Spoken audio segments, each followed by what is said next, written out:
How's everybody doing? Well, how are you? Doing well, thank you. Minnesota Vikings, go ahead, fire away. What do they do well on special teams? They're good. They're well coached. They have a lot of good players, some veterans. You're going to see employee number 30, employee number 44, number 45, guys that can run. They got a good returner in Powell. And then their specialists have played real well. So we have our hands full. We're still trying to iron out some of the details for us, and hopefully we can get a little better this week. James, it's kind of part of your life that you're changing personnel week to week depending on what's available. When you may not have as much access to Kamu, may not have as much access to Sam Franklin, how do you patch things together? You just keep going. And next man up, that's kind of the mantra in the NFL, and it is true. There's really not much you can do about that. Those guys, they could be playing for us. They could not be playing for us. I mean, it happens. It happens all the time during the game. I mean, obviously, we sustained some injuries in the Seattle game. You just make in-game adjustments, and our guys are real good about understanding the importance of it and understanding where the stress is at. And you just got to get guys ready, and that's what we'll do again today. Is there a guy in particular or a couple of guys in particular that you have who you've worked with enough that they know multiple jobs? Yes, what we try to do all during the week is, hey, here's the lineup, this is how we're going to play. And then I also try to talk about, okay, if this happens, this is who you need to know these few spots. So that in the game, if it does happen, I just press those buttons and those guys go do that.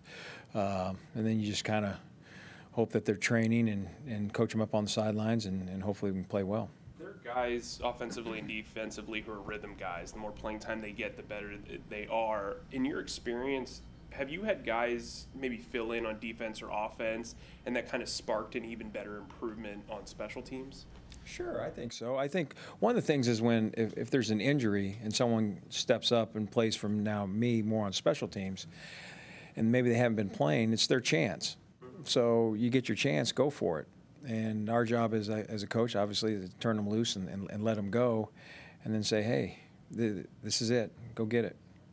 Can we have an update on Tarek Cohen, how his comeback's going, and how close he is to a promotion, possibly? Still doing well, still improving. I think it's kind of the same as what it was last week. Hopefully he's getting better just like all players are, but I'm excited where he's at right now. How is he health-wise? How is he moving on the field? He's been doing well. He's been responding real well to all the practices and all those things. So I don't have a lot of concern there. Does he still have the same speed as he did in Chicago? He still has speed. He still has speed, and you can tell he's still a really good player. And as I stated, I don't know how many weeks ago, a couple weeks ago, just kind of taking the pledge out and dusting the shelf a little bit, and that's what we're doing still. I think Johnny's like 8 punts inside the 20 away from being 8th all time. Obviously, it's pretty easy to research what he's done in his career, but having a guy who has been an All-Pro and a Pro Bowler, how much does he help your coverage unit and vice versa? Well, that's an area we need to improve on is our coverage, but Johnny is a big weapon for us just because of all the other things he can do with regards to throwing the ball and being a factor there. But he is such an asset for our whole unit. I mean, for example, we put in, we install punt return today, and one of the guys that asked the question is Johnny Hecker, and he's not even on the punt return team. But that, once again, it kind of shows the pro that he is, and he also might ask a question because maybe this guy over here, the young player, doesn't want to ask that question, but he knows he needs to ask it. There's a lot of things that he does. I know people see the field results, but behind the scenes, I mean, it's amazing. I mean, having him and JJ being sounding boards in general and having all that experience, have you kind of seen firsthand their effect on the younger guys? 100%. They sit right by each other in the meetings, and if I say something or ask a question, I might be asking for this guy over here, but I can look at JJ and Heck, and they kind of give me the look like, you might want to hit that one again for him, or he has it. I mean, so it's a huge plus for me, and it's I guess I can call it a security blanket.